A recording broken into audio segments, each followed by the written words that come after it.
بسم اللہ الرحمن الرحیم. ناظرین، podcast with H S کے ساتھ میں ہوں آپ کا ہوسٹ، آپ کا دوست اسنین سردار. ناظرین، آج ہمارے ساتھ جو مہمان شخصیت موجود ہیں، گلگت بلتستان اور آزاد جموں کشمیر جماعت اسلامی کے امیر جناب ڈاکٹر مشتاق صاحب. ڈاکٹر صاحب، آپ کو بہت شکریہ، آپ نے ہمیں وقت دیا. ڈاکٹر صاحب، سب سے پہلے ہمارے ویورز کو اپنا ایک شارٹ سا انٹرو کروا دیں. بسم اللہ الرحمن الرحیم. ڈاکٹر محمد مشتاق خان میرا نام ہے. سراں جیلم ویلی کا رہائشی ہوں. میں نے بنیادی اور ابتدائی تعلیم سراں ہائی اسکول سے حاصل کی. یونیورسٹی کالج مظفر آباد سے میں نے ایف ایس سی کی، اور ایف ایس سی کے بعد پھر میں نشتر میڈیکل کالج ملتان میں ایم بی بی ایس کرنے چلا گیا. اور ایم بی بی ایس کرنے کے بعد مجھے ہیلتھ سروسز آزاد کشمیر میں جاب جوائن کرنے کا موقع ملا، اور الحمدللہ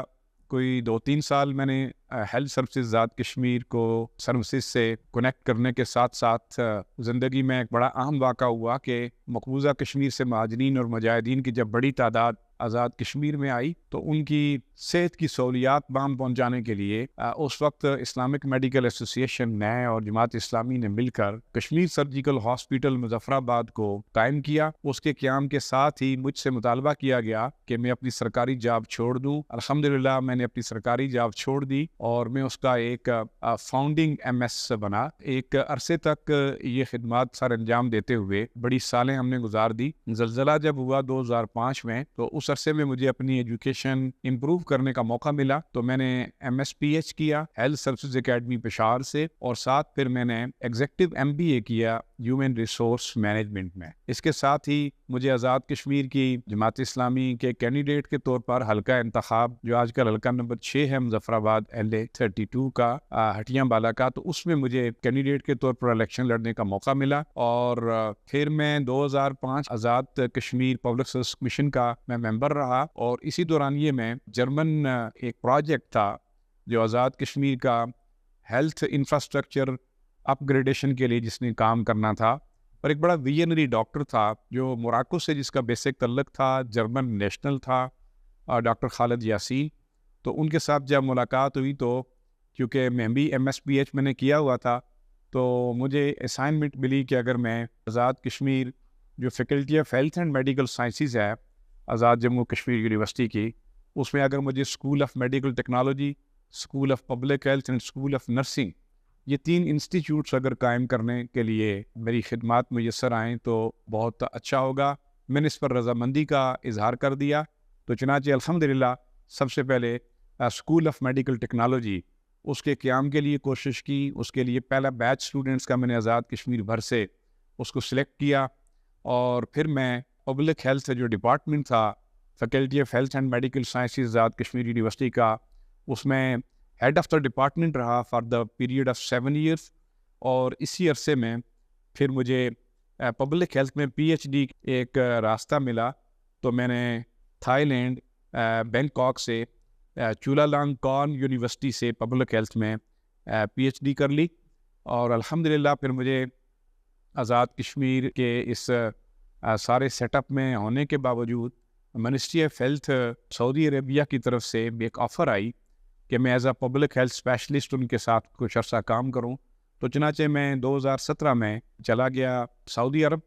اور اس کے صوبہ اسیر میں نے کام کیا. میں 6 سال as a public health specialist سعودی عرب میں کام کرتے ہوئے جب واپس آیا تو ارکان جماعت اسلامی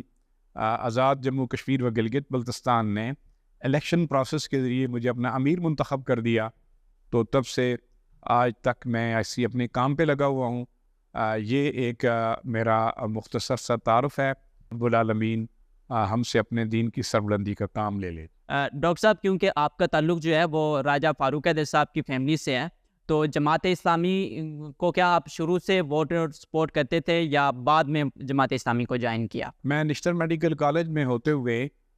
مجھے یاد ہے کہ یہ 31 جولائی 1985 کا واقعہ ہے کہ میں وہاں رفیق جمعیت بن گیا. وہیں سے پھر میں رکن جمعیت بنا، اور پھر جو مولانا مودودی علیہ رحمہ کا پورا لٹریچر پڑھنے کا موقع ملا اور تحریک سے میں جڑ گیا. تو 1985 سے لے کر آج تک میں اسلامی تحریک ہی کے ساتھ ہوں، اور اس پہ میں اللہ کا شکر ادا کرتا ہوں. ڈاکٹر صاحب، جماعت اسلامی جو ہے نوجوانوں کے لیے کس قسم کی ترجیحات رکھتی ہے؟ آپ نوجوانوں کو کیا پیغام دینا چاہیں گے؟ جماعت اسلامی کے نزدیک کسی بھی آبادی کی جو نوجوان کمیونٹی ہوتی ہے، جو نوجوان طبقہ ہے آبادیوں کا، وہ دراصل اس آبادی کا کل اور اس آبادی کا مستقبل ہوتا ہے. کیونکہ آپ جانتے ہیں کہ ہماری آبادی کا 64-65% سے زائد حصہ ہمارے یوتھ پر مشتمل ہے، اور دنیا کی جتنی بھی انقلاب کی تحریکیں ہیں اس کے اراول دستے کے رول پر جو بھی فائز نظر آتا ہے تو اس میں یوتھ ہیں. تو چنانچہ جماعت اسلامی بہت اچھی طرح اس حقیقت کو جانتی ہے کہ آزادی کشمیر کا بھی اگر کوئی اراول دستہ ہمارے یہاں بننے کا ایک پورا پوٹینشیل رکھتا ہے تو وہ ہمارا یوتھ ہے. اور الحمدللہ آزاد جموں کشمیر کا جو یوتھ ہے، لٹریسی ریٹ زیادہ ہونے کی وجہ سے ان کے ہاں کوانٹیٹیو لٹریسی بھی ماشاءاللہ بہت زیادہ ہے، اور الحمدللہ ہمارے یوتھ نے کوالٹیٹیو ایجوکیشن میں یعنی معیاری تعلیم میں بھی اپنا ایک نام کمایا ہے. الحمدللہ ہمارے نوجوان اب جسٹ میٹریکولیٹ نہیں ہیں بلکہ وہ گریجویٹ ہیں. انہوں نے ایم ایس کیا ہوا ہے، کمپیوٹر سائنسز میں گریجویشن کی ہوئی ہے، وہ الیکٹریکل اور سول انجینئر ہیں، وہ میڈیکل ڈاکٹر ہیں، اور وہ اسی طرح جناب کسی نے پی ایچ ڈی اور کسی نے ایم فل کر رکھا ہے. چاہے وہ نوجوان لڑکیاں ہوں یا لڑکے، ہماری آزاد کشمیر کی یوتھ جو ہے وہ اس قدر تعلیم یافتہ اور اس قدر پروفیشنل تعلیم سے آراستہ ہے. ہم سمجھتے ہیں کہ یہ یوتھ کا طبقہ اسے بے چین نہیں ہونا چاہیے، لیکن بدقسمتی سے ہمارا جو آزاد کشمیر کا ریاستی ڈھانچہ ہے اس میں ہمارے یوتھ کی امپاورمنٹ کے لیے کوئی واضح منصوبہ موجود نہ ہونے کی بنا پر ہمارے پڑھے لکھے نوجوان بے روزگاری کی کیفیت میں مبتلا ہونے کی وجہ سے مضطرب ہیں، بے چین ہیں،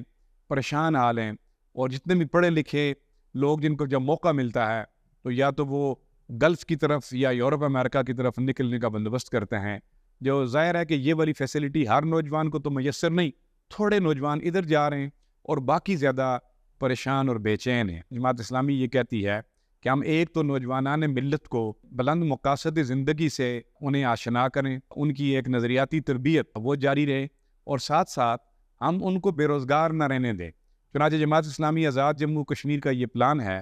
کہ ہم کمپیوٹر کی ٹریننگ ہے بطور خاص، یہ جو آن لائن ٹریڈنگ کے لیے ہم نے لوگوں کو تیار کرنا ہے، بنو کابل کا جو پروگرام ہے، ہم اس کے ذریعے اپنے نوجوانوں کی تھوڑی بہت نہیں بلکہ ہم لاکھوں کی تعداد میں نوجوانوں کو ٹرین کرنا چاہتے ہیں. مظفر آباد سے لے کر بھمبر تک اور بھمبر سے لے کر خنجراب تک، چاہے وہ گلگت بلتستان کے ہمارے 10 اضلاع ہوں یا آزاد کشمیر کے ہوں، ہم تمام ضلعی ہیڈ کوارٹر پر ان کی آن لائن ٹریننگ جو کمپیوٹر کی ہے وہ کروانے کے بعد انہیں اس قابل بنانا چاہتے ہیں کہ وہ سیلف امپلائڈ کے طور پر 70,000 سے 1 لاکھ روپیہ ماہانہ ہمارے بچے اور بچیاں وہ کمانے کے قابل ہوں. جس طرح کراچی میں جماعت اسلامی نے یہ پروجیکٹ بہت کامیابی کے ساتھ چلایا ہے، پشاور میں چلا رہے ہیں، اسی طرح ہم آزاد کشمیر میں بھی چلانا چاہتے ہیں. ہم نے مظفر آباد میں کمپیوٹر لیب کا اہتمام کر دیا ہے، اس پہ کام بڑی تیزی سے جاری ہے، اور اسی طرح ہم سارے آزاد کشمیر کے ضلعی ہیڈ کوارٹر پر یہ کام کرنا چاہتے ہیں. ایک تو ہمارے پیش نظر یہ ہے کہ ہم اپنی آبادی کے پڑھے لکھے اس حصے کو اس طرح جاب دینے کا ایک منصوبہ ان کے سامنے رکھیں. اسی طرح جو دوسری بڑی اہم پیش رفت ہم کرنے چلے ہیں وہ یہ ہے کہ ہمارے جو آزاد کشمیر اور گلگت بلتستان کے جو قدرتی وسائل ہیں ان وسائل کا پورا ادراک اور شعور حاصل کرتے ہوئے ہم ان وسائل کو بروئے کار کیسے لائیں. چنانچہ ہم دیکھتے ہیں جنوب سے شمال کی طرف کہیں تو جناب زراعت کا پوٹینشیل بہت زیادہ ہے، کہیں ہارٹی کلچر کا، کہیں جنگلات اور فشریز کا، کہیں معدنیات کا، اور کہیں جناب ہائیڈرو الیکٹرک کا. غرض یہ کہ جتنے بھی نیچرل پوٹینشیل ہو سکتا ہے آزاد کشمیر میں اس کو ہم ایکسپلائٹ کریں، اور اس میں ہم نوجوانوں کو ایک بیسک ٹیکنیکل نو ہاؤ دیں اپنی ورکشاپس کے ذریعے، اپنے بہت سارے ٹریننگ پروگرامز کے ذریعے، تاکہ لوگ کوئی بی فارمنگ کرے، کوئی فشریز میں آگے آئے، کوئی ہارٹی کلچر میں آگے آئے، کوئی ایگریکلچر میں آگے آئے، اور کوئی ڈیری فارمنگ میں، کوئی لائف سٹاک میں، اور اس طرح وہ سیلف امپلائمنٹ کی ان اسکیم سے فائدہ اٹھاتے ہوئے آگے بڑھے. اور ہم نے الخدمت کے ذریعے یہ پروجیکٹ بھی لانچ کیا ہے کہ ہم لوگوں کو بلا سود قرضہ دیتے ہوئے مائکرو فائننس کے اس کانسیپٹ کو اتنا عام کریں کہ نوجوان جو ہے وہ کوئی بھی انوویٹیو، کوئی بھی نیا کام اس آزاد کشمیر کے معاشرے کے اندر رہتے ہوئے کرنا چاہے تو اس کو کوئی دقت نہ ہو، اور سود جیسی لعنت سے ہم اس کو دور رکھتے ہوئے بلا سودی قرض دے کر اسے اپنے پاؤں پر کھڑا کرنے کی کوشش کریں. اسی طرح جو آخری بات اس ضمن میں میری یہ ہے، تو آپ جانتے ہیں کہ نوجوانان ملت کی ساری تعداد جو ہے وہ کوئی ایم ایس نہیں ہوتی، پی ایچ ڈی نہیں ہوتی، کچھ نوجوان ہمارے ایسے بھی جسٹ میٹریکولیٹ ہیں یا وہ انڈر میٹریکولیٹ ہیں، تو ہم یہ چاہتے ہیں کہ ہم انہیں ایک ہنرمند نوجوان کی اسکالپ میں ڈھالنے کے لیے ووکیشنل انسٹیٹیوٹس کے قیام کو عمل میں لائیں. تو چنانچہ ہم الخدمت کے ذریعے، ہم دیگر اپنے اسکول سسٹم ہے جو ہمارا، اس کے ذریعے ہم اس کاوش میں لگے ہوئے ہیں کہ ہم آزاد کشمیر کے اور گلگت بلتستان کے جتنے ہمارے ڈویژن ہیں، ڈویژنل سطح پر کم از کم ہم ایک ادارہ جو ووکیشنل انسٹیٹیوٹ کے نام سے قائم کریں، جس میں ہم انہیں 6 ماہ کا ڈپلومہ، سال کا ڈپلومہ، جو مختلف ہمارے پلمبنگ ہے، الیکٹریکل ڈپارٹمنٹ ہے، الیکٹریسٹی ہے، سول ورک ہے،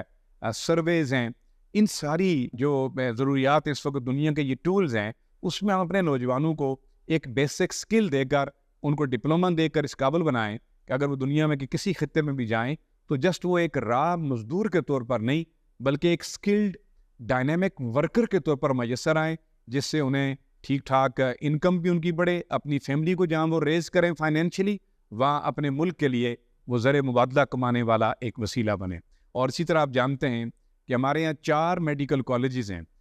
3 تو پبلک ہیں اور 1 ہمارا پرائیویٹ سیکٹر میں ہے. اس سے 1000 سے زائد ہمارے اسٹوڈنٹس جو ہیں وہ تقریباً سالانہ تیار ہو رہے ہیں. ہم یہ چاہتے ہیں کہ ہم اپنی اس ہیلتھ کا پورا جو ہمارا انفراسٹرکچر ہے اور اس کا جو آؤٹ کم ہے ہمارے میڈیکل گریجویٹ کی صورت میں، انہیں ہم اپنے اس ریاست کی ایک انڈسٹری کی صورت میں ڈالتے ہوئے، جیسے کیوبا نے کام کیا ہے، ہم دنیا بھر کی بہترین یونیورسٹیاں ہیں ان کے ساتھ MOU سائن کرتے ہوئے ان میڈیکل کالجز کے اور ان کی ڈگری کو ایکویلنس ان انٹرنیشنل یونیورسٹی کے دیتے ہوئے ان کے لیے جاب کریشن کے لیے کوئی ایک فارمولہ حکومت کو سجیسٹ کریں، وزارت صحت کو سجیسٹ کریں، تاکہ ہمارے نوجوان جو ہے جو ہی فارغ ہوں تو پھر اپنی ایجوکیشن کو آگے بڑھانے، یعنی اسپیشلائزیشن کرنے یا جاب سیکھ کرنے کے لیے وہ پریشان نہ ہوں، بلکہ دنیا میں ان کے لیے ہر دروازہ جو اپورچونٹی کا کھلا ہو. یہ وہ ایک پورا ویژن ہے جو جماعت اسلامی اپنی یوتھ پاپولیشن کے بارے میں آزاد کشمیر اور گلگت بلتستان میں رکھتی ہے. ڈاکٹر صاحب، کیونکہ جماعت اسلامی پاکستان کے اندر عوامی ایشوز پر کافی بھرپور کردار ادا کرتی نظر آ رہی ہے، بالخصوص کراچی اور گوادر کے اندر، لیکن آزاد جموں کشمیر کی جو جماعت اسلامی ہے یہ عوامی ایشوز پر خاموش نظر آتی ہے. اس کی کیا وجہ ہے؟ میں سمجھتا ہوں کہ جماعت اسلامی آزاد کشمیر اس آزاد خطے کی وہ واحد سیاسی جماعت ہے جو اس وقت حقیقی اپوزیشن کا کردار ادا کر رہی ہے. اس وقت جو آزاد کشمیر کا جتنا بھی حکومتی سیٹ اپ ہے یہ مختلف جماعتوں کا ملغوبہ ہے. آپ جانتے ہیں کہ پچھلے الیکشن میں نون لیگ کی سیٹیں کم تھیں، پیپلز پارٹی کی اس سے زیادہ تھی، یہ دونوں اپوزیشن کی جماعتیں تھیں. لیکن جب PTI کی حکومت اس میں فارورڈ بلاک بنا تو اس کا فارورڈ بلاک اور یہ دونوں جماعتیں مل کر انہوں نے حکومت سازی میں حصہ لے لیا، اور اب باہر کوئی جماعت بچی نہیں ایسی جو اپوزیشن کر سکتی ہو. تو اس میں جماعت اسلامی بے شک اسمبلی میں نہیں ہے، لیکن آج تک جتنے عوامی مسائل ہیں اس کو جماعت اسلامی نے اپنی جو اس کی، میں سمجھتا ہوں کہ اس کا سٹیک ہے، اس حوالے سے اس نے کوشش کی ہے. میں سمجھتا ہوں کہ واضح طور پر جو کشمیر کا ایشو ہو یا یہاں عوامی حقوق کی بات ہو، اس میں ایک ہی جماعت ہے جو اس وقت مسلسل کوشش کی جا رہی ہے کہ وہ اپنا بیانیہ لوگوں کے سامنے رکھے، اس کا نام جماعت اسلامی ہے. پچھلے عرصے میں ایک تحریک چلی، آپ جانتے ہیں، تو اس میں راولہ کوٹ ہو، سدنوتی ہو، مظفر آباد ہو، دیر کوٹ ہو، اس میں جماعت اسلامی کے لوگ بھی شامل اور شریک رہے. اور خود مجھے بطور امیر جماعت مظفر آباد کے بہت سارے پروگرامات میں اور ان کے بڑے پاپولر جلسوں میں مجھے بطور امیر جماعت اپنی زیارت خیال کا موقع بھی ملا. ہم نے ان کے سارے مطالبات کی اس وقت بھی توثیق کی، اپنی حمایت کا یقین دلایا، اور وہ چاہے نیشنل پریس کلب اسلام آباد کا ہو، وہاں پریس کانفرنس کرتے ہوئے، مظفر آباد پریس کلب جو ہے سینٹرل، اس میں پریس کانفرنس کرتے ہوئے ہم نے حکومت کو بھی ان کی ذمہ داریوں کے حوالے سے متوجہ کیا اور عوامی حقوق کی ہم نے حمایت کی. ابھی آپ نے دیکھا کہ پچھلے عرصے میں ہمارا جتنا بلدیاتی اداروں کے جو انتخابات ہوئے اور بلدیاتی کینڈیڈیٹس کو جو جیتے ہوئے ہمارے نمائندے ہیں، جب ان کو حقوق نہیں دیے جا رہے تھے تو انہوں نے آزاد کشمیر مظفر آباد میں جا کر دھرنا دیا. تو دھرنے کے اس پروگرام میں صرف یہی نہیں کہ ہم نے شریک ہو کر ان سے ان سے یکجہتی کا اظہار کیا اور حکومت وقت سے اس بلدیاتی اداروں کے نمائندگان ہیں ان کے حقوق دیے جانے کا مطالبہ کیا، بلکہ آپ کو یہ جان کر خوشی ہوگی کہ ہم نے ایک رات کا جو ڈنر ہے وہ جماعت اسلامی آزاد جموں کشمیر کے امیر کے طور پر ہم نے ان سارے شرکاء کو پیش کیا کہ ظاہر ہے کہ آپ ہمارا مستقبل ہیں، آپ ایک موقر ادارے سے آپ کا تعلق ہے، آپ معزز لوگ ہیں، ہمارا سیاسی مستقبل ہیں، تو لہٰذا صرف آپ سے بات کرنا اور آپ کے مطالبات کو جناب پہنچانا صرف یہی کام نہیں، بلکہ آپ بطور مہمان آپ کو عزت دینا بھی جماعت اسلامی اپنے اوپر واجب سمجھتی ہے۔ تو میں سمجھتا ہوں کہ چاہے وہ اساتذہ کرام کی ہڑتال ہو، کوئی اور طبقہ ہے کہ جو جناب اوسٹ کر دیا جائے بغیر کسی وجہ کے، تو آزاد کشمیر میں جتنی بھی احتجاجی تحریکیں آج تک رہی ہیں، تو جماعت اسلامی نے ہمیشہ ان کی جائز مطالبے کی حمایت کی، حکومت کو متوجہ کیا کہ آپ جناب لوگوں کے مطالبات حل کرو، تاکہ جو ریاست کی جو ایک خاص حساسیت ہم سے مطالبہ کرتی ہے کہ اس ریاست کے حدود میں رہنے والے جو لوگ ہیں بطور خاص نوجوان اور بزرگ، وہ اس طرح کی بے چینی اور اضطراب کا اظہار نہ کریں کہ جس سے قریب بیٹھا دشمن ہمارا جو بھارت، جس نے ڈے ون سے ہمیں قبول نہیں کیا، ہم پر اس کا غاصبانہ قبضہ ہے، ہمارے لوگوں کا خون جس کے ہاتھوں پہ موجود ہے، کم از کم اس کو واویلا کرنے کا اور اس کو جناب اس سچویشن کو ایکسپلائٹ کرنے کا موقع نہ ملے۔ ہم نے ہر مرحلے میں عوامی حقوق کی کھل کر بات کی ہے اور ہمیشہ اس کی تائید کے لیے اپنا کردار ادا کیا ہے، اور انشاءاللہ آنے والے دنوں میں بطور خاص آپ دیکھیں گے ہم نے اپنی اس پوری جو جماعت کا ہمارا سیٹ اپ ہے، اس میں اپنی ایک شیڈو کیبنٹ طرز پر کچھ لوگوں کو ہم نے یہ ڈیوٹی دے دی ہے کہ جناب آپ آزاد کشمیر کی ریاست کی جتنی وزارتیں ہیں ان کے کام کی تفصیل کو آپ معلوم کریں، اور ان میں جو غلطیاں کوتاہیاں ہیں، جو گیپس ہیں، ان کو آئیڈینٹیفائی کر کے ہم لوگوں کے سامنے رکھیں کہ جی آپ کے قومی خزانے سے اتنا سرمایہ، اتنا انسانی وسیلہ لگتے ہوئے پھر آپ کے جو خدمات تو میں جو سروسز دی جا رہی ہیں وہ مقدار میں کیوں کم ہیں، وہ معیار میں کیوں گری ہوئی ہیں، اور ان کو ٹھیک کرنے کے لیے کیا متبادل ذرائع اور طریقہ کار اختیار کیے جا سکتے ہیں۔ انشاءاللہ جماعت اسلامی زبان بن کر ان سارے مسائل کو جب پبلک میں بھی رکھے گی، جس میں پبلک کو پہلے سے بھی زیادہ اس بات پر احساس ہوگا کہ جماعت اسلامی ان کے دل کی آواز بن کر ان مطالبات کو حکومت اور ریاست کے سامنے رکھ رہی ہے۔ ڈاکٹر صاحب، مرکزی مجلس شورا کا اجلاس ہوا، اس کا کیا اغراض و مقاصد تھے؟ ہماری جو سینٹرل ایگزیکٹو یا مرکزی مجلس شورا ہے، یہ سال میں 2 مرتبہ اپنا اجلاس کرتی ہے، تو اس چونکہ میری حلف کے بعد ہماری اس نئے سیشن میں میرا سال مکمل ہو گیا، تو سال بعد ہم اپنی کارکردگی کا جائزہ لیتے ہیں کہ ہم نے اپنے تنظیمی اہداف کس قدر حاصل کیے، سیاسی اہداف کس قدر حاصل کیے، عوام الناس کے لیے ہم نے کیا منصوبے بنانے تھے، کس میں کتنی کامیابی ہوئی۔ ہمارے سارے شعبہ جات اس میں اپنی کارکردگی رپورٹ رکھتے ہیں، ہم اس کا جائزہ لیتے ہوئے پھر اگلے مدت کے لیے حکمت عملی مرتب کرتے ہیں۔ ایک بنیادی مقصد اس کا یہ تھا،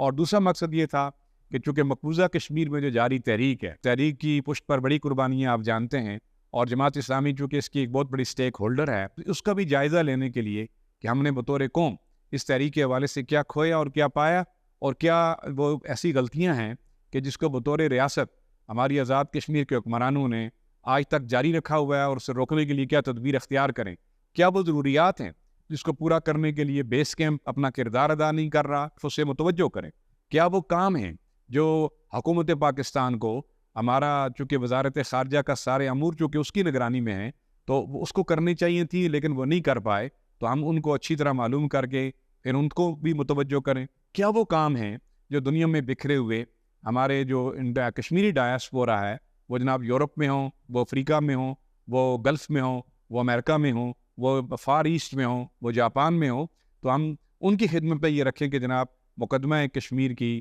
ان نرو سینٹرز میں جس میں آپ رہ رہے ہیں، اس کے قربت کی وجہ سے آپ کیا کام ہے جس کو آپ کشمیر کی ایڈوکیسی کہا جاتا ہے، اس کو پہلے سے زیادہ کریں۔ تو یہ سارا منصوبہ عمل مرتب کرنے اور ان سارے کاموں کو تحریک کے حوالے سے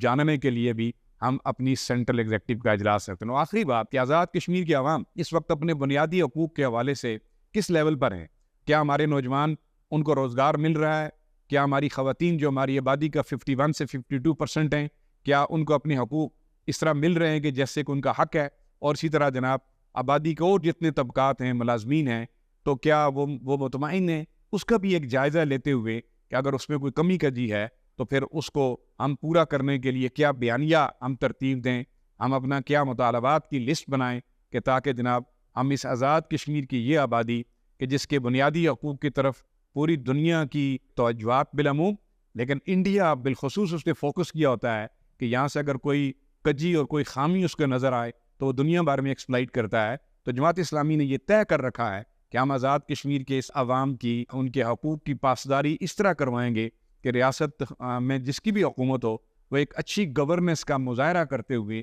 اس ذمہ داری کو ادا کرے تاکہ قضیہ کشمیر کے حوالے سے ہم ایک پازیٹیوٹی جو ہے دنیا بھر کو شو کر سکیں۔ یہ وہ ہمارے بنیادی مقاصد اور اہداف تھے جس کی خاطر ہم نے اپنی سینٹرل ایگزیکٹو یا مرکزی مجلس شورا کا اجلاس منعقد کیا۔ ڈاکٹر صاحب، podcast with H S کے ساتھ گلگت بلتستان اور جموں کشمیر کی عوام کو آپ کیا پیغام دینا چاہتے ہیں؟ میں گلگت بلتستان کے لوگ ہوں یا آزاد جموں کشمیر کے عوام ہوں، ان تک میں یہی بات گزارش کرنا چاہتا ہوں کہ ہماری ریاست کو قائم ہوئے 76 سال سے زائد کا عرصہ گزر چکا ہے، اور اس 76 سال کے اس عرصے میں جو لوگ بھی اقتدار کی اس مسند پر متمکن رہے، ان میں سے جن لوگوں نے اس خطے کی بہتری کے لیے کچھ کام کیا ہو، ہم ان کے لیے دعا گو ہیں، اور یقیناً وہ اللہ کے یہاں پہنچ بھی چکے، اللہ انہیں اپنے اجر سے نوازے۔ لیکن جو مجموعی طور پر ہمارا تجزیہ ہے، وہ تجزیہ یہ ہے کہ جناب اس اقتدار کے اس پوری ایلیٹ نے اپنے حقوق تو خوب حاصل کیے، اپنی مرات میں خوب اضافہ کیا، اپنے نام خوب کمائے کہ پہلے دادا حکمران تھا، اس کو ان کا بیٹا بن گیا، اب ان کی تیسری نسل جو پوتے اور نواسے کی ہے وہ بھی جناب حکمرانی کے اس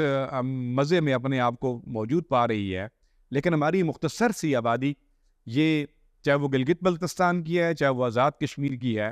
وہ کوئی زیادہ سکھ حاصل نہیں کر سکی ہے۔ ان کے بنیادی انسانی حقوق وہ اسی طرح ہیں، ان کے جناب روزگار کے مسائل اسی طرح ہیں، ان کے رسل و رسائل اسی طرح ہیں۔ ہمارے یہاں ٹورزم کا ایک انتہا درجے کا پوٹینشیل وہ بھی تک ایکسپلائٹ نہیں ہوا۔ ہمارے یہاں ہائیڈرو الیکٹرک پوٹینشیل اتنا زیادہ، اس کو ہم نے بروئے کار نہیں لایا۔ ہمارے یہاں فارسٹری اور منرلز، اس کو کوئی زیادہ ہم نے اپنے کام میں استعمال میں نہیں لایا۔ اسی طرح ہمارے یہاں ایگریکلچر ہے، ہمارے یہاں ہارٹی کلچر ہے، ہمارے یہاں قیمتی معدنیات ہیں۔ اگر یہ سارے ریسورسز ایکسپلائٹ کرتے تو آج ہماری فی کا آمدن جو ہے وہ کسی بھی یورپی ملک کے برابر ہوتی، وہ امریکہ کی کسی ریاست کے برابر ہوتی۔ لیکن بدقسمتی سے اس جانب چونکہ کام کوئی نہیں ہوا، تو اس وجہ سے ہمارے ہاں غربت اس وقت عام ہے، بے روزگاری اس وقت عام ہے، صحت کی سہولتیں جو ہیں وہ نہ ہونے کے برابر ہیں۔ ہماری جو تعلیمی دنیا ہے،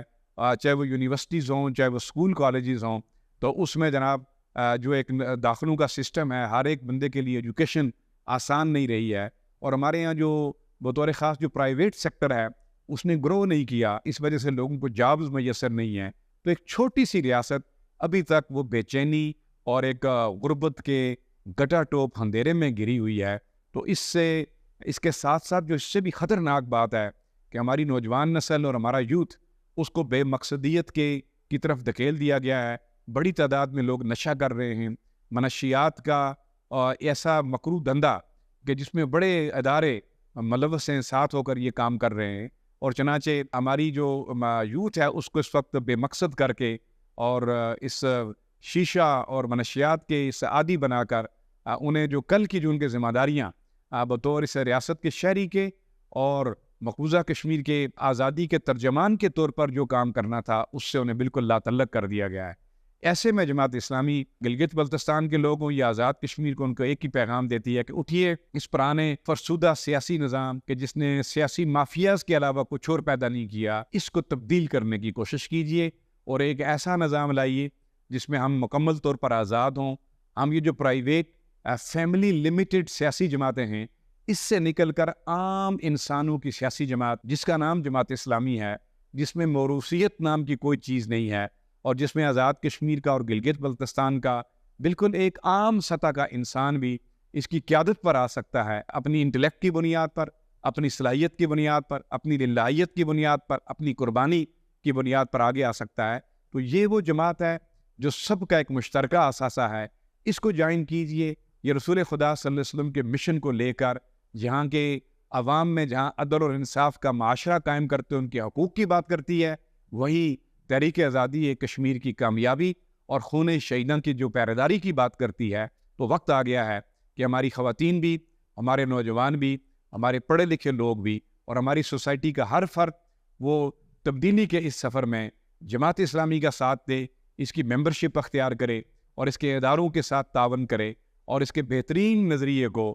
وہ آگے پروموٹ اور پروان چڑھانے کے لیے اپنا کردار ادا کرے۔ انشاءاللہ العزیز جماعت اسلامی اس خطے کی واحد وہ سیاسی جماعت ہے کہ جو لوگوں کی ہر طرح کی مایوسی کو دور کرے گی، ہر طرح کی تفاوت کو دور کرے گی مساوات اور عدل کے ساتھ تمام برادریوں کو، تمام طبقات کو، تمام علاقوں کو وہ ان کی ضرورتوں کے مطابق ان کے حقوق کی ادائیگی کا بندوبست کرنے والی ایک عدل کی بنیاد پر اپنا ترازو انتخابی نشان لے کر آئی ہے۔ اس کے ساتھ آزاد کشمیر کے عوام کے ہر طبقے کو تعاون کرنا چاہیے، اسی میں ہماری نجات بھی ہے اور ہماری آزادی کی ضمانت بھی ہے۔ بہت شکریہ ڈاکٹر صاحب، آپ نے ہمیں وقت دیا، کیونکہ نوجوان کسی بھی معاشرے کا حسن ہوتے ہیں اور بڑا اہم کردار ادا کرتے ہیں۔ اپنے نوجوانوں کو بڑا اہم جو ہے وہ پیغام دیا۔ اسی کے ساتھ اپنے میزبان حسنین سردار کو دیجیے اجازت۔ اپنا اور اپنے پیاروں کا بہت سارا خیال رکھیں، پھر ملاقات ہوگی، تب تک کے لیے اللہ نگہبان۔